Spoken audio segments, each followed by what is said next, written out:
पिछले दोनों पार्ट्स में आप सभी ने राम के विचारों को भी जाना और रहीम के विचारों को भी जाना। अब इस पार्ट में हिंदू राष्ट्र के ऊपर मेरी क्या सोच है यह जानेंगे। अगर आपने मेरे हिंदू राष्ट्र के पहले दोनों पार्ट्स नहीं देखे हैं तो मैं डिस्क्रिप्शन में उनकी लिंक डाल दूंगा, आप वहां से जाकर देख लीजिए। चलिए टॉपिक पर वापस आते हैं। अपने सीट बेल्ट को बांध लीजिए क्योंकि हम टाइम मशीन से आज से 2000 साल पहले के समय में जाने वाले हैं। आज से 2000 साल पहले चंद्रगुप्त मौर्य का शासन पूरे भारतवर्ष में है।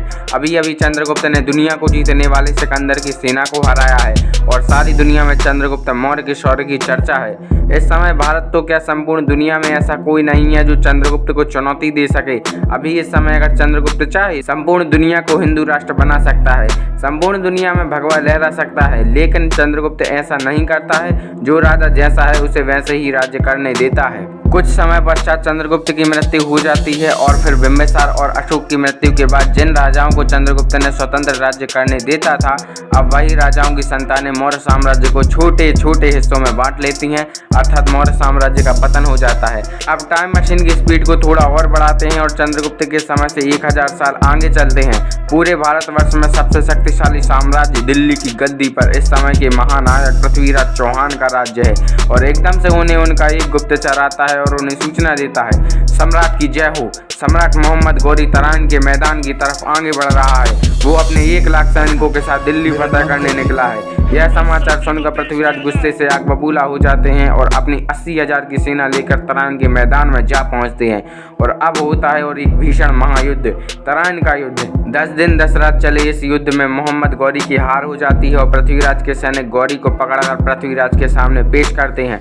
गौरी जानता था कि हिंदुओं में आवश्यकता से अधिक दया होती है। वह राज दरबार में पृथ्वीराज के सामने नाक रगड़ कर माफी मांगता है। पूरा का पूरा मंत्रिमंडल गौरी को मृत्यु दंड देने की बातें कहता है, मगर पृथ्वीराज गौरी के मगरमच्छ के आंसू देखकर प्रभावित हो जाते हैं और पूरे मंत्रिमंडल के स्वभाव को नकार कर गौरी को माफ कर देते हैं। फिर 1 साल बाद गौरी पुनः अपनी सेना इकट्ठी कर तराइन के मैदान में पहुंचता है और वह अकेला नहीं आता, उसके साथ जयचंद की सेना भी है और एक भीषण महायुद्ध होता है जहां पृथ्वीराज की हार हो जाती है। इसी के साथ 800 साल की गुलामी भारत को झेलनी पड़ती है।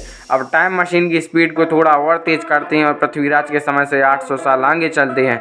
महाराजा रणजीत सिंह बहादुर शाह उनका अपमान कर देते हैं और क्रोधित रणजीत सिंह मुगल साम्राज्य का विनाश करने की सोच के साथ एक हाथ में भगवा लिए और एक हाथ में तलवार लिए अपने 60,000 सैनिकों के साथ दिल्ली फतह करने निकल पड़ते हैं और होता है सदी का महायुद्ध, जहां रणजीत सिंह बहादुर शाह को दिल्ली की गद्दी से उतार देते हैं। बहादुर शाह भाई अपने पूर्वजों की पुरानी चालें चलता है और रणजीत के सामने गौरी की तरह दया की भीख मांगता है और फिर वही होता है जो कि एक हिंदू राजा को कभी नहीं करना चाहिए। रणजीत सिंह बहादुर शाह को माफ कर देते हैं और उसे कुछ मामूली शर्तों के साथ दिल्ली लौटा देते हैं। क्या हुआ, आपको कुछ समझ नहीं आया? चिंता मत करो, आपने इतिहास की वीडियो नहीं लगाई है, हम हिंदू राष्ट्र की वीडियो पर ही हैं। अब आप सोच रहे होंगे कि इतिहास का और हिंदू राष्ट्र का क्या कनेक्शन है, तो मैं आपको बताना चाहूँगा मेरे दोस्त, वर्तमान के सारे प्रश्नों के उत्तर हमें इतिहास से ही मिलते हैं। चलिए आगे बढ़ते हैं। जैसा कि मैंने आपको अभी अभी बताया है कि चंद्रगुप्त चाहते तो एक समय पर संपूर्ण दुनिया को जीतकर एक हिंदू राष्ट्र बना सकते थे, लेकिन वो ऐसा नहीं करते हैं और कुछ समय पश्चात उनके साम्राज्य का विनाश हो जाता है और ठीक उनकी इसी गलती का अनुसरण पृथ्वीराज चौहान करते हैं और गौरी को माफ कर देते हैं। अगर पृथ्वीराज गौरी का उसी समय सर धड़ से अलग कर देते तो कभी मुगल भारत नहीं आ पाते और इसी गलती का अनुसरण महाराजा रणजीत सिंह भी करते हैं और बहादुर शाह को छोड़ देते हैं। अगर वो चाहते तो बहादुर शाह को मारकर दिल्ली की गद्दी पर आज से 300 साल पहले ही भगवा लहरा सकते थे और उनकी इसी गलती के बाद अंग्रेज भारत आते हैं और हमें 200 साल की गुलामी झेलनी पड़ती है और ठीक वही गलती जो हमारे पूर्वज करते थे वो आज हम कर रहे हैं। आज देश में 80% हिंदू होने के बावजूद हम सेकुलर होने का गाना गा रहे हैं। अगर देश में ईसाई, मुस्लिम, पंजाबी या फिर अन्य किसी धर्म के लोगों की संख्या 80% होती तो यह देश उसी धर्म के आधार पर चलता। आज से करीब 500 साल पहले पर्सिया नाम का देश था जिसमें हजारों मुस्लिम शरण लेने आए थे। 100 साल बाद पर्सिया का नाम बदलकर ईरान हो जाता है और पारसी लोग शरण लेने दूसरे देशों में चले जाते हैं। आज से 300 साल पहले इंडोनेशिया, जहां हिंदू लोग अधिक थे, 200 साल बाद वहां मुस्लिम्स की संख्या 61% होती है और वह इस्लाम के आधार पर चलने लगता है। अब सारे उदाहरण को रखिए एक साइड, हमारे कश्मीर में ही 100 साल पहले हिंदू अधिक थे, लेकिन 50 साल में ज्यों ही मुस्लिम्स की संख्या अधिक हुई वहाँ के कश्मीरी पंडितों को मार मार कर भगाया गया। दरअसल हम हिंदू ही मूर्ख होते हैं, जब तक तलवार हमारी गर्दन तक ना पहुँच जाए तब तक हम उस तलवार को हटाने की नहीं सोचते हैं। यही कारण है कि विश्व में 73 ईसाई राष्ट्र, 56 इस्लामिक राष्ट्र और तो और बौद्ध धर्म के आधार पर भी 6 राष्ट्र हैं, लेकिन विश्व में करीब 100 करोड़ हिंदुओं का एक भी राष्ट्र नहीं है। जरा सोचिए, अगर किसी कारणवश हमें हमारा देश छोड़कर भागना पड़ जाए तो अब सोचिए हमें कौन सा देश शरण देगा।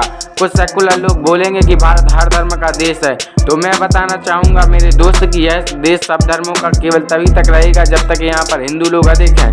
जब किसी अन्य धर्म के लोगों की संख्या हिंदुओं से अधिक हुई उस दिन यही समझ लेना कि यह देश उसी धर्म के आधार पर चलेगा। हमारे देश में करीब 80% हिंदू हैं, लेकिन रामचरितमानस पढ़ने वाले लोग हमारे देश में हैं। यही अगर आपने अन्य किसी धर्म के लोगों के साथ किया होता तो उस धर्म के लोग स्वामी प्रसाद मौर्य जैसे लोगों को जमीन में 10 फुट नीचे गाड़ देते।